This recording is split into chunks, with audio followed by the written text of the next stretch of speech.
Welcome to another episode of the CPG Guys podcast. Our co-hosts, Sri Rajagopalan and Peter V.S. Bond, explore how brands and retailers engage with consumers online, in-store, and everywhere in between. And now, here are Sri and Peter. Hello, everyone, and welcome to the CPG Guys podcast. I'm PVSB, aka the Loyalty CPG Guy. My subject matter expertise revolves around brand loyalty, CRM, retail, customer data, and insights. And my co-host, well, he's the growth-oriented CPG guy. He's an expert at branding, direct-to-consumer, unified commerce, retail media, and marketplaces. Join me in welcoming the man known by one name, but who wears many hats. He's Sri. Sri, how are you today? Doing awesome. How kind of you. You call me the growth guy. I'm honored. You are the growth guy, man. Making me blush publicly. We're trying to find love in our relationship, Sri. No more of this back and forth East Coast, West Coast Tea Party battle that we've had going on. All right. So that means I have to reciprocate that love back to you. So we'll have to figure out a way. You can do a hip-hop song a little later, because you are the master of hip-hop, in addition to being... Don't tempt me. Don't tempt me. I know. Before we get to our guest today, thank you, by the way, Sri. I want to remind our audience that all of our content, including our profitability series, the women's leadership series we did last October, where we raised $8,000 for Susan G. Komen. That was awesome. Our Founder series from earlier this year, it was awesome. All that, you can get it by just going to cpgguys.com. And guess what, Sri? It's all free. Did you know that? I mean, we're giving this away. What's up with us? I don't know. It's a little crazy. But in any event, the best way also to keep up with everything we're doing and all the content we're publishing is just go to LinkedIn and search for the CPG Guys. Go into the search bar, do it, and when you get to our page in the upper left-hand corner, just click the follow button, and you will then be privy to all of the new episodes we publish there, some of the things we celebrate, interesting information and articles. It's all there, and again, it's all free. So please do that and follow us on LinkedIn. We already have over 6,000 people who've decided to follow us in the last year, and that's all organically sourced. So I think that means they kind of like what we're doing, Sri. Maybe not, but I think they do. In any event, so let's get to why we're here today. If you follow me on LinkedIn, you know that back in May, I made a change in my other day job, and I joined Fetch Rewards. Now, you may remember last year that we had on our show a fellow named Pat Burke, who's the Chief Revenue Officer, and he joined us for an episode, and I was so intrigued by Fetch's business model that when Pat came to me with an opportunity to join the Fetch team, I literally jumped at the chance. I'm thinking of that dog leaping, and I jumped at that. In any event, Fetch has a very interesting origin story, and you may be aware that earlier this year, very recently, there was some announcement that they closed a Series D financing. It was led by SoftBank, which is the largest venture capital firm in the world. It's reported to be in excess of $200 million. Sri and I thought it would be good to dig into, again, a dog reference, dig into this fascinating story.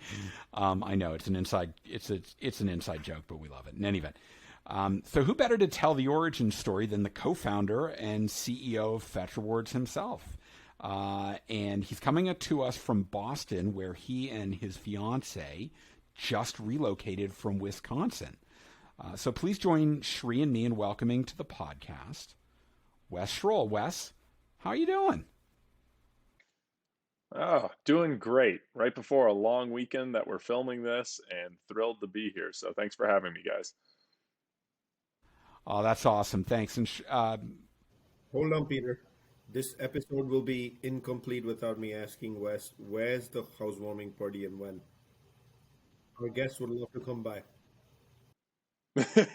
Coming up, Best time in Boston is during the fall when everyone is getting ready for Halloween. So I think we're going to time it up with that because we got to figure out how to bring our house to the New England lean into Halloween. So probably a good time to do it then. It's funny. I thought the best time in Boston is when the Sox sweep the Yankees, but maybe I'm thinking of a different time. Sorry. See, Shree, I couldn't keep it together. I couldn't stay on the nice side. I just He started decently. He says I'm a decent guy. He says no more East Coast West Coast wars, and then he's referring to the Yankees. And now I'm sitting here in LA. I'm gonna have to have this conversation about the Dodgers and how he started this whole year with they're gonna win the World Series lead. And what position are you guys in exactly in the league? we're half a game back in the NL West, baby. Oh, we are. Half a game back. Have you heard? Do you know what the definition of the word back means? Anyhow, what I know is right now, if we ended the season, we're going to the playoffs because we've got the wild card. See, this is what it's like, Wes. We bicker like an old married couple. In any event, all right. So we're going to put in the liner notes of the podcast a link to fetchrewards.com and obviously Wes's profile. Before we get into the questions, Wes, can you just give us a very brief overview at 30,000 feet of what Fetch Rewards is? Yeah, so Fetch Rewards is a completely free mobile application for anyone across the US right now to be able to use. And all you have to do to participate in it is take pictures or connect your email or Amazon account, and we'll pull in all transactions. So anytime you have a receipt, go ahead and enter it in. We will reward you every time you do that. And then we are partnered with hundreds of brands that will actually reward you with even more Fetch points every time you buy them from anywhere across the country. You can turn around and use those points on hundreds of different things. Think gift cards to enter into sweepstakes for one of a kind prizes, or you can even donate them to charity. Really, whatever you want, you can use them for. And we will store all of those receipts for you. So you have a digital copy. You can feel good throwing away that receipt that is otherwise probably sitting in your wallet or some cabinet at home. And you can feel like you actually got something for it as well. So at the highest level, that's what we do. That is a great synopsis. Thank you. So let's launch into the questions that Shree and I put together. They kind of build upon what you've just talked about. So, as a young man growing up in the Boston area, logically, you decided that you would head to the American heartland for college and ended up matriculating at the University of Wisconsin in Madison. Go Badgers. Go Badgers. Big Ten. They have a problem with that math. But anyhow, I'm not going to ask you to explain why the Big Ten is no longer descriptive of the actual number of member institutions. I don't think they count that well. Maybe math is not the core curriculum in Big Ten. But in any event, just a joke, Big Ten fans. I know I have a lot of Ohio State fans listening to this podcast. I'm just busting on you. Can you take the story from here and tell us how the idea that transformed into Fetch actually came to be? Yeah, absolutely. So while I was going to school as a Badger, in between my freshman and sophomore year, I had been living in a dormitory my freshman year, being fed every meal directly from the cafeteria and really just doing all my shopping at the local bookstore. Very insulated experience. And during my sophomore year, I moved into the primarily sophomore slums, as they would call it, into an apartment by myself. And for the first time ever, I was actually having to go grocery shopping. I was doing all the shopping for the first time ever. And as I was going through that experience, I always thought it was strange that no matter whether it was a brand that I was buying or a retailer that I was going to, even the flights that I was taking home back to Massachusetts, every single group was telling me how much they valued me as a customer. And in return, here were all the hoops I could jump through in order to get rewarded for my loyalty to them. And that just felt very backwards.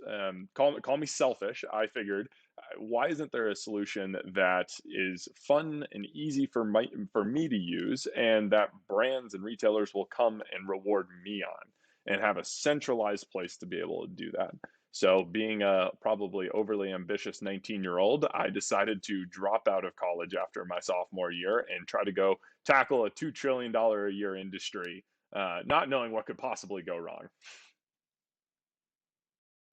I'm thinking Wisconsin. I'm thinking of Ron Dane. Were you all in the same graduating class by any chance, Wes? No, it wasn't in his class. Ron Dane. I'm just kidding, Wes. So, yeah, so you drop out of college. You welcome, by the way, to the $3 trillion industry. The $3 trillion industry is not an easy one to navigate because I learned in an earlier conversation today it's the development of this industry has really sped up in the last 46 years to be precise, and we'll refer to why as we ask you the questions as we go through this interview. But you get this business model that proves to be successful at winning some academic competitions, generating some seed money, and then you have a PowerPoint deck you created with your own personal experience, which prompted you and to get this idea going, and Excel spreadsheets. How do you take all of this, tackle the $3 trillion industry, and make it a business model that actually makes some sense? And I can't imagine being in college trying to do it, even those 2 years could have been easy. So, how did you bring all this together so you can be happy in life too? Yeah, I think my sophomore year was probably the most filled my schedule has ever been, as I was trying to still do my full-time classes and at the same time trying to create that PowerPoint, create the Excel, learn about an industry and how it functions. Because while from a consumer's perspective, it may seem easy enough, you walk into a store and there's products on the shelf. The long journey that they take from being made all the way to those shelves and all the steps that they take in between would shock most people. And the during my sophomore year, I was really just focused on just starting to peel back the onion, just trying to learn and wrap my arms around all the different constituents that play in that life cycle between a product being developed all the way to me actually getting the chance to consume it. And throughout that, I started to put together this presentation that was audacious to put the consumer right at the center and say, okay, let's think about this selfishly of how do we create the best customer experience, and then convince different parties along the way to then participate. The two things that we knew we were going to have to solve right away were you need enough households and enough eyeballs for it to be worthwhile for anyone to want to participate. I think that's ground those are the basic stakes that almost any company is going to face. But the second piece that we really needed to understand was as much data as we could on those actual consumers.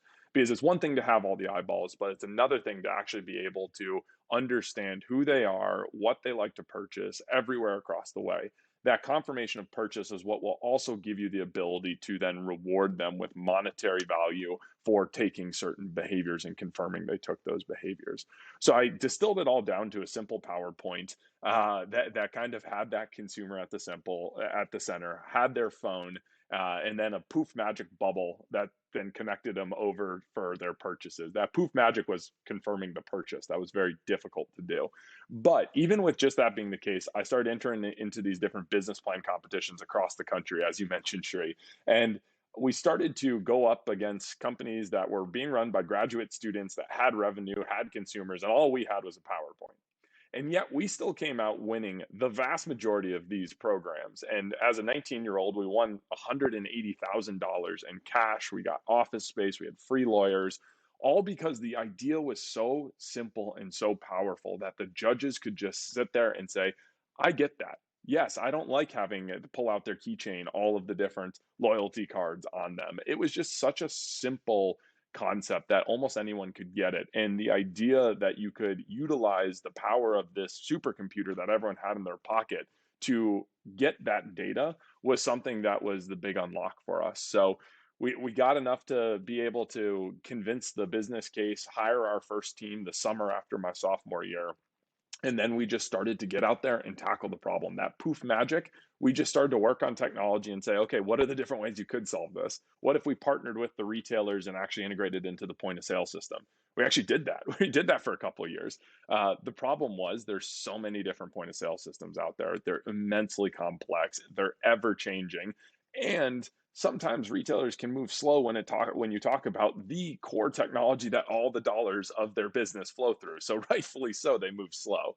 So it was taking too long, but it was giving us, great learnings because we were in those stores. We were working directly with customers with very early iterations of this technology. And we could see the massive unlocks that would happen when you had access to that purchasing data because you could work with these great brands who would want to deliver their message to the consumer and influence that final purchase because it just doesn't exist in the physical world. So we just kept working on it. And, eventually for a little over 4.5 years ago, we stumbled onto building a technology that could read receipts in real time and pull off all the necessary information that you would need so that a consumer just takes one simple action after they're done shopping. We would pull in that information and then be able to truly arbitrage what items they bought, what brands they would care about, and run the entire system. So that was a bit of that journey from the original all the way to the first launch. Do you see, Peter? I've always told you there's magic in PowerPoint, and look at Wes's old story. He said PowerPoint, poof, and here we are. Maybe I used Harvard graphics, and that's probably why I didn't come up with something like this, Shri. I don't know. Maybe it could be. Net. My tools, Peter, were Lotus, DBase, and WordStar. Okay, there you go. Now Wes is gonna have to Google what Lotus, DBase, and WordStar are. What is that? I know. We're showing our extreme age, Shri. In any event, so Wes, fetch rewards. How dare you, Peter? It's called experience, not age. So Wes, Fetch's model is predicated upon, as you said, rewarding consumers for buying brands they love. The next order of business after you built the platform and this capability to scan and capture transactions and decipher them, the next order of business is going to be to actually find brands who want to help fund the customer loyalty journey. So would love to know how you went about landing that first big brand client who proved to be the unlock that helped Fetch grow, and what were some of the kind of the key differentiators between the way the industry had been dealing with this previously, notably around like digital coupons or rebate programs or even more analog systems like FSIs. Like how did Fetch's user experience involve substantially less friction? So I think the first reason that we stumbled onto solving a different problem than I think what traditional coupons were solving was that we were just coming at it very selfishly. We as a consumer base, like me as a literal user of the application, didn't want to have to go through and watch videos or take surveys or unlock certain offers and then have to plan out which specific retailer I was going to go to do all of those things. Which for me, when I was out there using other solutions, looking at the weekly, newspaper that was coming out, it was just a lot of work.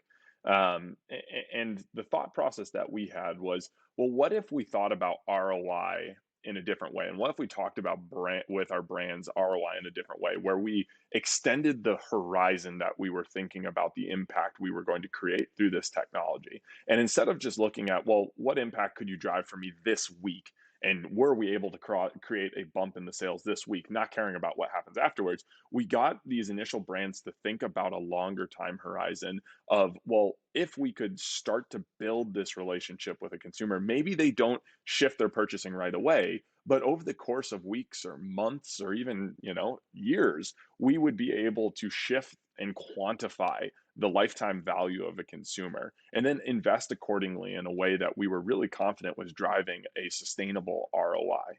So a couple things were different in the model that we approached. We approached it with a category exclusive nature to it right when we launched. So when we were out with Unilever or with Molson Coors as two of our earliest partners, one of the things that got them really excited was being on the bleeding edge of something that they were going to be able to uniquely offer to their consumers that their competitors wouldn't be able to, and it unlocked their thinking to think longer term. because it would normally be hard to help us scale a business that Molson Coors is promoting one week and then Anheuser-Busch is the very next week to the same customers, eroding all the work that they just did. Of course, they don't want to help that grow. But when we shifted that perspective and said, hey, exclusivity is okay, they started to lean in. And from a user perspective, we thought if we got enough brands on board and covered enough categories, we could almost guarantee that we were always going to be rewarding an average household for some of the brands that they buy. And then over time, we could introduce them to other brands in categories that we saw that they were buying that they could switch to that would earn them incrementally more points. So we approached it as a coalition, something that was bigger than any one CPG out there, so that we could deliver an experience that was actually going to be sticky for the consumer and get them to want to participate and submit enough transactions so that we could truly understand who that household was and measure that shift over time. Love it, Wes. Love it. So, clearly you're evolving and you're building up this business model as you're learning from the industry as well as partnering with the industry. And that spirit, what a question I'd love to kind of jump into you and ask you in this particular space is, tell me a little bit about what are the sort of challenges brands are coming to you with now, or let's say your partners in this case, and what are areas they're telling you with this modern consumer, which is now close to 100% omni-channel? Really, what are the challenges for brands? And then with those challenges, why Fetch versus somebody else? Yeah, I think one of the biggest challenges that we hear from the brands that we work with is, as you just said, a consumer is multifaceted in the channels that they're going to shop at. And therefore, brands need to think at a higher level beyond that, but they've never had the data to be able to do that. To understand that the West shopping at Costco and the West shopping at Walgreens and the West shopping on Amazon are actually all the same Wes's, and that you can actually treat me as a more holistic consumer. They've never had access to that level of data. And even if they did have access to that level of data, the second piece that you need is a channel of communication where a consumer is actually opted into wanting to get those communications from a consumer. So that's what we think we were uniquely positioned to come in and do with our technology that made it so easy to submit those transactions, with the promise to the consumer of, hey, you'll get rewarded every time you are sharing this data, and you will get incrementally more. The more receipts you submit, the more offers we can find for you because we can connect you with more brands. All of a sudden, they see that the more I use this, the more value I'm going to get. For our brands, they see, okay, there's a channel where a consumer has opted in, raising their hand saying, I want relevant communications to come to me. And we have enough data to actually understand that Wes is the type of consumer that needs, $1 off versus Peter is the type of consumer who needs $2 off for this. And we can communicate both those offers directly to those two individuals, getting the resultant behavior with the consumer feeling great about it, but also the brands now knowing that they're deploying their resources much more efficiently. And then the data actually starts to come out afterwards. So in the traditional brand methodology, because most of the sales still take place in the physical world, the way that they have to think about marketing is still going after segments. So I believe that my new product of this new shampoo that I'm rolling out is going to really target, females age 32 to 36. And then they'll go and buy media off of that one assumption that that's going to be who goes and buys it. That's a very inefficient method versus being able to look at people's actual transactions and say, no, for color strengthening shampoo, well, yes, that is one of the demographics. There's actually also an up and coming one of age 28 through 30 males who are using it for some reason, right? Like you just don't know. What this allows you to do is take out the having to guess using more imprecise methodologies like demographics, and instead change that out for true behavioral data, and then be able to target those consumers and roll it out just like you would on a Facebook, where on Facebook you're often just saying retarget lookalike markets that this commercial played really well for. And then the system takes over using its data and starting to spread that message. That's super efficient. You can't do that for the vast majority of where these brand sales are taking. So I think that was a lot of the big problem that we're hearing from all of our brands and that we're helping them to solve. We can quantify the LTV of all those consumers. We can connect them with the right ones in an environment that is an opted-in, data-rich environment. So therefore, they can feel really comfortable on, hey, when I invest X, I get Y. And it's agnostic across the different channels, so that they can actually then really be able to measure that and potentially even lean in with certain retail partners to amplify it further. Wes, your comment on the obsolescence of demographics to target offers is spot on. I mean, when I think about income is an indicator of a capacity to buy, not a propensity to buy. And when you understand that and you have big data to do it, you can deliver much more relevant offers to exactly the right people. So this pandemic-driven explosion in unified commerce, brands are increasingly ravenous when it comes to 1P data because if they don't have their own direct-to-consumer platforms, right, they're going to rely on pure play and omnichannel retailers to sell their products. And that means that 1P insights for attribution are more often than not, they're just not forthcoming, right? So how does Fetch help brands satisfy their need for purchase attribution data points to fuel CRM, digital marketing, and innovation? I think so many of the brands are thinking in the exact right space that 1P data is really important. And there's a lot of great investments being made to build out their, email databases or things like that to really, achieve the scale that they want to get to. I think, though, very quickly they're going to come to find that just having that email address is completely different than actually having a communication channel that someone is opening and engaging with on an ongoing basis. So many of our partners we've talked with that they've done these really creative campaigns. They've collected 10 million email addresses, and over the course of the last 6 months, if they send out an email today, 100,000 people open it. And that's just, it's fundamentally tough, the funnel that is created, and that's completely natural to exist. So instead, what we focused on doing is, well, we have email and that's a component of our relationship to our consumer.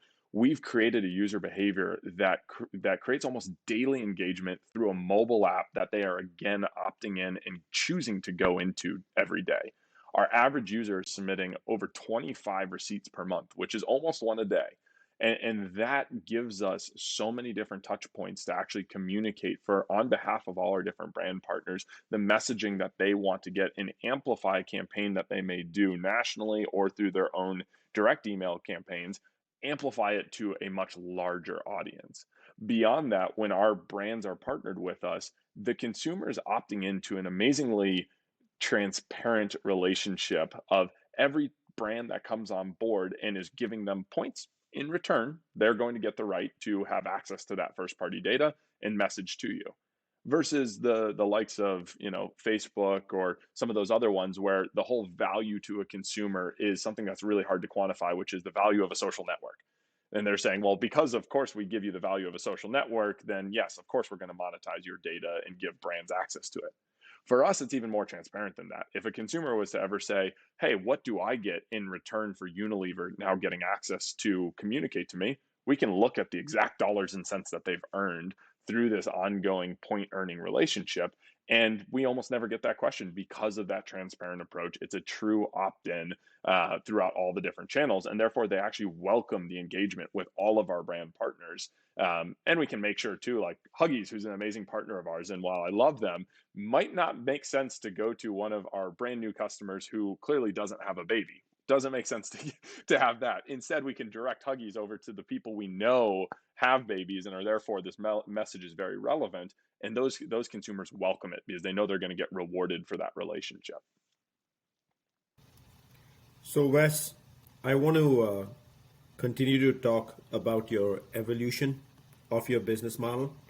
I mean, clearly, brand loyalty was what your anchor was right up front, at least from a value proposition for brands.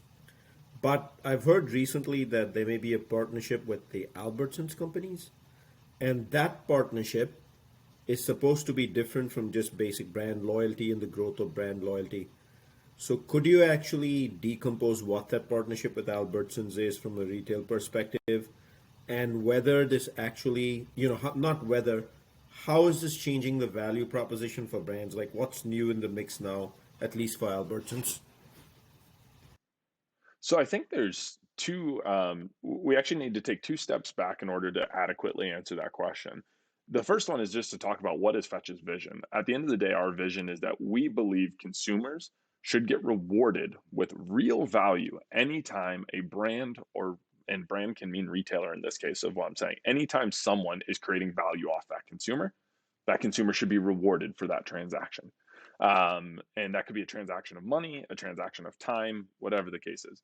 Now, we started by working directly with CPGs because those are really high velocity turn products that are ubiquitously found across numerous retailers. So it makes it really easy to start conditioning that user behavior of scan all of your receipts. But our product roadmap is really based upon, if you think about a physical receipt, there's three major components to it. The middle part of that receipt, where all the items are listed out, that's what you buy. That's where the brands are found, right? So that's where we started, which is rewarding a consumer for what they buy. And our brands in return see the value off of that and then therefore issue value to our consumers for that. Now, the top part of the receipt, though, is where a consumer chooses to buy those items. And that's where the partnership with Safe Albertsons came into play. We were able to look at having millions of households within their trading radiuses that they were just getting a small fraction of the share of wallet of those consumers. So what we did with Safeway Albertsons is help them to target different consumer bases. Maybe it's lapsed consumers, customers who haven't shopped at a Safeway Albertsons store within the last 3 months. Maybe it's people who have never shopped there in the last year, or maybe it's even their most loyal shoppers that, again, are only spending maybe 40% of their, even the really loyal shoppers, still are only spending 40% of their wallet share at Safeway Albertsons and are still doing things online or at other verticals. So we helped them to create this campaign that was able to target each of those different segments with specific value that says, hey, if we know you're going to spend $250 this week, if you give us 100 of it, we'll give you an extra 10,000 points on top of all the value that the brands are already delivering you. So it's a multiplication factor where our brands will reward you for that transaction and the retailer is now rewarding it to you. And the final piece that we're actually going into is the bottom of the receipt, which is how you pay for it.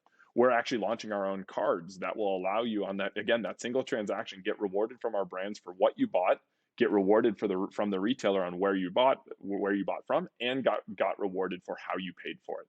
So we think that's the holy trinity where you can unlock being rewarded on a single transaction from all participating parties who are all generating incremental value out of it. And now the consumer is getting rewarded at a level never before seen. Brilliant, Wes. That is a terrific description, the holy trinity of loyalty. I think we're going to have to build a religion around this, come up with a name there. But in any event. The name's Fetch. Peter, you should know that. Oh yeah, I know.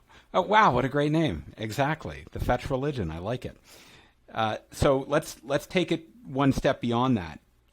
Fetch found that people were not only scanning register receipts from grocery stores and mass merchants and drug stores, convenience stores. They also started scanning register receipts from restaurants that they were eating at. And as a result, Fetch decided to move into this vertical, helping what are called quick service restaurants in particular with loyalty engagement. How is that evolving? So I often get asked, do you ever talk with your customers and ask them about what else they want to get rewarded for doing?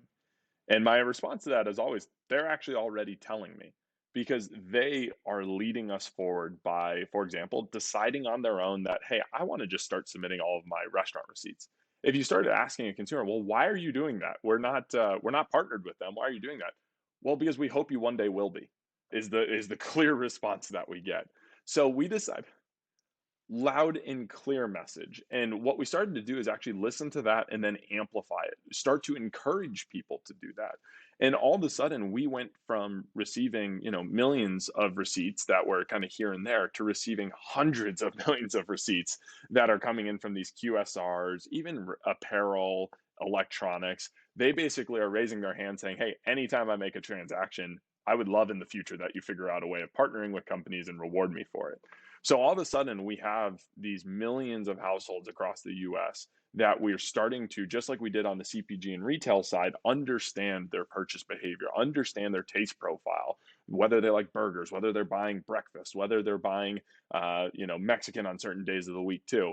And all of a sudden, that type of information to a SKU level, knowing the exact item that they're buying at those restaurants, is all now appended back to that household, which one, our CPG partners love using because often people are picking up taste profiles at restaurants and then those start to percolate over into their grocery purchases and we can get ahead of that cycle before it even emerges. But then also we figured out, wait, we can go out there and partner with these restaurants and help them win their unfair share of stomach amongst a very competitive set of somewhat interchangeable type of purchases. So we've gone out there, partnered with Jersey Mike's and KFC and Panera in terms of being able to help amplify their message beyond the communication channels that they have, because they're all really good at communicating with their consumers when they're either already in the store or thinking about going to that QSR. What Fetch can do is we can help the consumer start to think about that QFC or QSR partner of ours, even when they were about to go to a competitor's or order on Uber Eats or DoorDash. And we can intercept that and let them know, hey, but actually, if you come over here, this is what will give you a even more rewarding experience. And just like what we found in the CPG, it's super effective because consumers feel so valued when they're getting rewarded for those decisions that they're making, that they're more than happy to actually go and change when they're feeling like they're actually being heard and that they have the loyalty of those retailers and those restaurants is actually being proven to them. I feel like I've asked you all the questions on transformation today and the changing dynamics of both Fetch and the industry. So I got one more for you, Wes. And that is, with the transformative nature of CPG and retail, the dynamics, the last few years, what took place over the pandemic, what you feel will happen go forward from here with that ongoing transformation. How do you think consumer loyalty engagement is going to actually change? Are brands going to lean in a lot more? Is the industry going to understand that your close relationship with the consumer is how innovation can be born? And I'm just trying to get a peek under the tent into your brain, how you're thinking about this, and then likewise, how are you positioning Fetch to be part of that journey? So I think one of the things that happened during the pandemic is it broke routine. And a household had a routine of certain retailers it was going to, certain brands that they were buying. And all of a sudden, when all that got thrown up in the air, and sometimes consumers couldn't even leave their house to go and shop, they entered into the world of online, where now they have choices that are 100x larger than they had ever had when they were still within their routine. On the retail side, they had more choices to get delivered from without having to think about driving across town. Restaurants, they had more choices too because everyone started to deliver. They all had their menus online and optimized. But even on the brand side, they had more choices where they walked into the store and maybe their favorite brand was sold out that week. And instead, they tried a new one. So all of a sudden, you had this massive disruption that I think will continue to carry forward, where consumers now realize there is a lot more choice out there. They're more willing to try different things. And I think what they also leaned into were brands that are willing to prove their loyalty to them as a consumer are the ones that they will give undying loyalty moving forward to. I think we saw that the brands that stepped up and did right by their consumers are all of a sudden the ones who are taking off, who put short-term profits aside and thought about the longer term, like what do they stand for? What is this, what is that relationship to the consumer means, and how do they prove that their brand stands that to each of those consumers? I think that will all of a sudden become demanded by consumers, and they have a platform to be able to have their voice heard.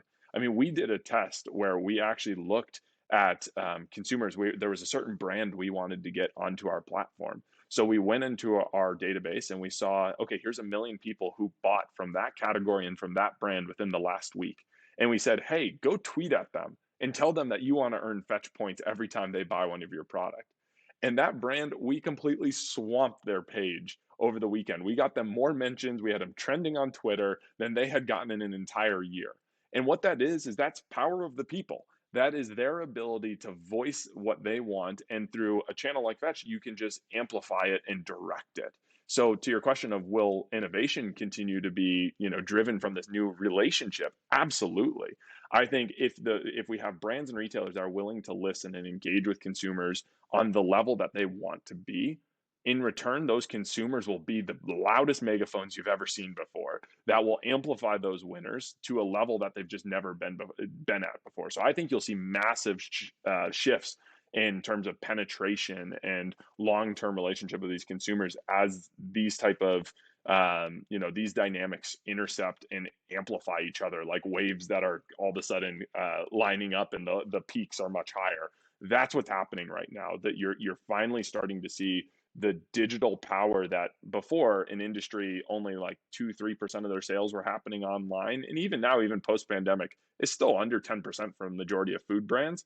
But all of a sudden the other 90% is being digitized through things like Fetch, and the consumers now all of a sudden have this digitized, have these megaphones that they can amplify. If brands lean into that, if retailers lean into that, which is where we do think Fetch is playing, we think there will be clear winners and losers that are made out of that. And it will happen faster than it's ever happened before. Because if you look at other verticals like Uber or anything, once it starts to go, it will happen really quick. And you'll look back and say, I can't believe it ever used to be done that way.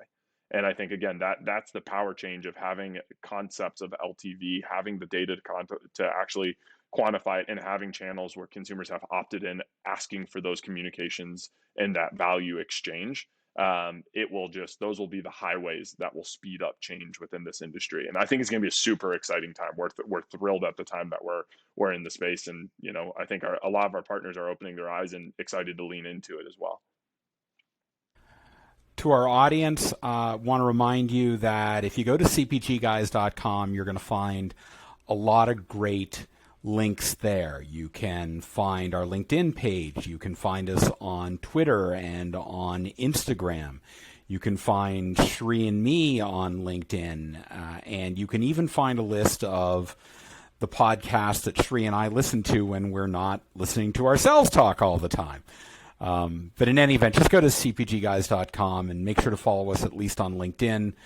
And thanks to everyone who is already doing that, because we've built a really powerful community, and we want everybody listening to this podcast to be able to experience the community as best as possible. Wes, thanks for taking the time to come on today, particularly on a long weekend when you're unpacking, getting settled in your new Boston residence, to come on the podcast and tell us about your journey. We really appreciate that. Thank you so much for having me. It's an absolute honor, as you guys have continued to take off and are now everywhere on my feed. I'm so excited to be a part of that now. Yeah, and I know we gave you a CPG Guys T-shirt during my last visit to Chicago. Hopefully that makes the rotation too. But we're glad, and I figure after all the bling you're giving me, the least I can do is give you some the other direction. I think my fiance is sick of me only wearing shirts that have logos on them at this point, but thank you for yet another.